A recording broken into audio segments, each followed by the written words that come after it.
Hey boys and girls, let's go ahead and continue with Junie B. Jones is a graduation girl. So what had happened last time?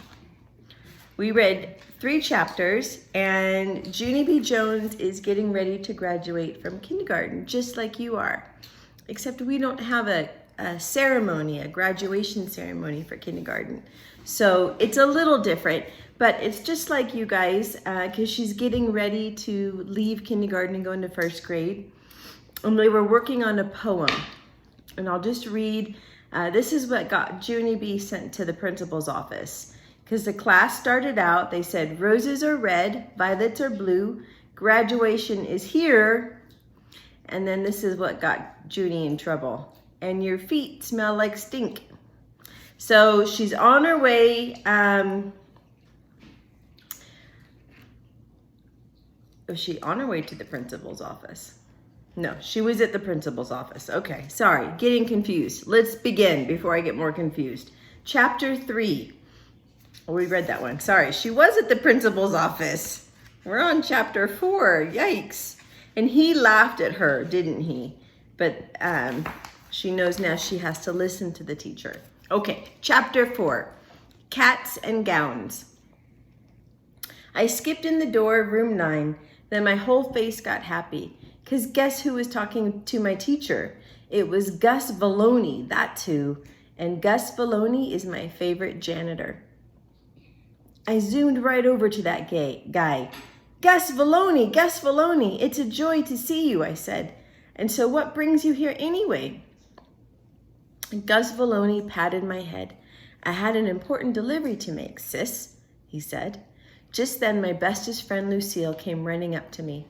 She pointed to a big stack of boxes. It's cats and gowns, Junie B, she shouted. Gus Valloni brought us cats and gowns.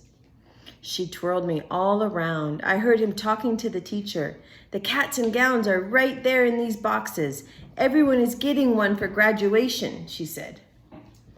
I jumped up and down at the wonderful news, because guess who doesn't love cats? That's what I would like to know. Cats and gowns, I hollered. Cats and gowns, hollered room 9. Mrs. sat down in her chair real slow. Then Gus Valloni patted her shoulder and he said the word, good luck. Mrs. said for room 9 to please stop shouting. I'm sorry, boys and girls, but Lucille did not hear me correctly, she said. No one in room 9 is getting a cat and gown for graduation. Room 9 did a loud groan. Then what are we getting exactly, I asked. Caps and gowns, said Mrs. You're all getting a cap and gown for graduation, not cat and gown. No, I heard you say cat, teacher. I know I did. I know I did. Mrs. said for Lucille to hush. Then she passed out the boxes to all the children. I looked inside my box real curious. Then I kept on looking and looking because something was not right there. Because something was not right there. My cap got run over by a truck, I think, I said. It's a big square flatso. Mrs. laughed. Then she came to my table and she unfolded my cap and she put it straight on my head. Hey, what do you know? It fits, I said. After that, all of us put on our caps and gowns and we skipped all around the room. Only not Lucille, because she was still pretty upset about the cat issue, of course. Pretty soon, the bell was going to ring, and so Mrs. made us put our outfits back in our boxes. I'm going to let you take these home with you today, she said. But please do not play with them on the bus, and do not play with them at home either. These caps and gowns are white, okay? And white material gets soiled very easy. I know it, Mrs., I said. I know white material gets soiled easily, because one time my Grandpa Miller spilled beer on his new white tie, and you could still see the beer spots on that thing. Mrs. looked and looked at me. Then she sat back down at her desk, very quiet, and she waited for the bell to ring.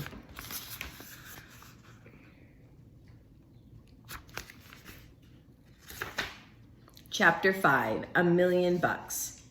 Me and my bestest friend Grace rode the bus home together. We held our boxes very tight on our laps and we didn't open them. We are being very careful about graduation gowns, aren't we, Grace? I said. We are being very careful not to soil them. Yes, said that Grace, we are. I looked down at my box. I am very proud of us for not opening these things, I said. I'm very proud of us too, said that Grace. And we rode and rode. I did a sigh. It's too bad we just can't peek at them a little bit. Isn't it, Grace? I said. One teensy peek wouldn't even hurt anything, I bet. That Grace did not say a word. I tapped on her. Okay, here's what I'm thinking, Grace. I'm thinking we should just do a little peek and that's all, I said. What do you say, friend? Grace made her voice very loud. No, Junie B, no, we are not allowed to. Can't you follow orders, huh? Do you want to soil these things? I did a huffy breath at her. Because peeking will not even soil them, Grace, I said back. Peeking is just looking with your eyes, only faster. Only too bad for me because Grace kept on saying no, no, no. And so I had to wait and wait for that stubborn girl to get off the bus before I could peek. And after she was gone, I looked in my box speedy quick, and what do you know? I didn't even soil anything. I got off the bus and ran to my house. My house. My grandma, Helen Miller, was babysitting my brother. She was feeding him a snack in the high chair. Grandma Miller, I got my cap and gown. It's right here in this box, I said. Would you like me to try it on for you, Grandma, huh? Would you? Grandma Miller clapped her hands. Well, of course I would, she said, real thrilled. Try it on now. Okie doke, I said. Then I quick put on my cap and gown and danced all around. See me, Grandma? See what I look like? I look like a graduation girl, I said. I hopped around Ollie's high chair. My teacher said not to play in this, but hopping is not the same as playing. Just then, I heard the front door open, and hooray, hooray, Mother was home early from work. Her mouth came open when she saw me. Oh my goodness, she said, look how cute you are. I know it, Mother, I know I am cute. I said I looked like $1,000,000 in this getup. I twirled all around in front of her. See me twirling, Mother? Twirling is not the same as playing. After I stopped twirling, I fell down on the floor. Falling down on the floor is what comes after twirling. It cannot be helped normally. Mother picked me up. Maybe you should take this off before you get it dirty, she said. No, Mother, no, I said. I want to keep it on. Please let me, please, please. I quick ran to Ollie's high chair and I ducked down behind it. Ollie peeked around me. He had sloppy on his face. I am not sloppy like baby Ollie. I won't get this dirty, I promise. But Mother shook her head. I'm sorry, Junie B. It's just not a good idea to play in your gown, she said. After that, Mother and Grandma Miller blocked the high chair, and I couldn't even run away again. Shoot, I said, I'm surrounded. Mother took my graduation outfit off of me and she put it in a box. Then she put the box way up top the refrigerator.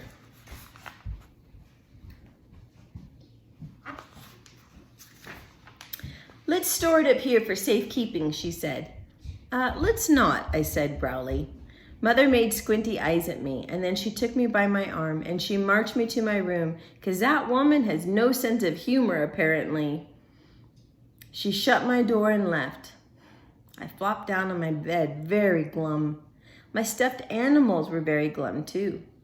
Everybody thinks I'm a sloppy baby, but I'm not, I said. I don't think you're a sloppy baby, said my stuffed elephant named Philip Johnny Bob. I don't think you're a sloppy baby either, said my Raggedy Ann named Ruth. My Raggedy Ann named Larry did a sigh. I wish your mother didn't put the cap and gown on top of the refrigerator, he said. Me too, said Philip Johnny Bob. I wish you could get it down from us down from there so all of us could see it. After that, I thought and thought. Then I lifted up his softy ear and I whispered, maybe I can. Uh-oh, Junie, don't do it. Chapter 6. The next morning, my grandpa Frank Miller came to babysit. I love that babysitter very much because he doesn't even follow the rules, that's why. Grandpa Miller let me fix my own breakfast. I fixed 2 waffles and 3 marshmallows and a bowl of cheese curls. And guess what else? My grandpa let me pour my own grape juice and I didn't spill one single drop. See, Grandpa, see how careful I am, I said. I'm not a sloppy baby, right? Grandpa Miller was feeding Ollie. Right, he said. My eyes looked up at the refrigerator. I hopped down from my chair. All righty, Frank. I guess I'll be getting out of your hair now, I said. If you'll just hand me that box from the top of the refrigerator, I'll be on my way. Just then, baby Ollie started to cry. Grandpa Frank Miller patted him. I tapped my foot. Yeah, only I'm waiting, Grandpa, I said.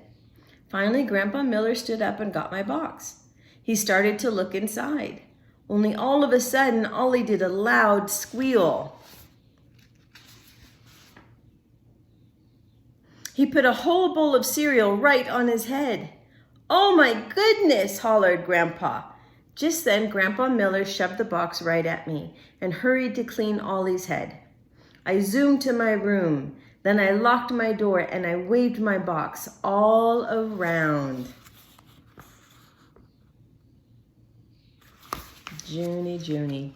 I got it, guys. I got it, I said. Hooray, said Philip, Johnny, Bob. Hooray, hooray, said Raggedy Ruth and Raggedy Larry. After that, I set those guys on my bookshelf and I put on my graduation gown.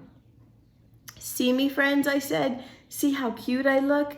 I am graduation girl, see? Wowie, wow, wow, they hollered.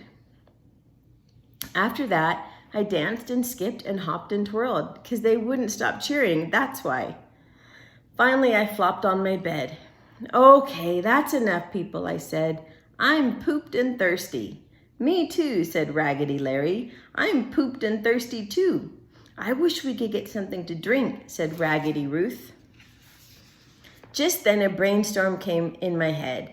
I sat up very straight. Hey, wait a second. I just learned how to pour grape juice without spilling a drop, I said. So I can get us some maybe. Yes, said Philip, Bob, Johnny. Philip, Johnny, Bob. Yes, yes, said Raggedy Ruth and Raggedy Larry. I hurried to my door and listened in the hall. Grandpa Miller was giving Ollie a bath. Shh, I whispered to my friends. You wait here, I'll be right back. After that, I tiptoed to the kitchen speedy quick, and I poured us a cup of grape juice, and I tippy-toed right back again. Okay, we're gonna stop there. Chapter 7 is called Juice Driblets. What do you think is going to happen? Junie, why would you? Uh-oh. Maybe the picture on the cover gives us some clues of what is happening. Yikes, Junie B. All right, we'll finish it tomorrow.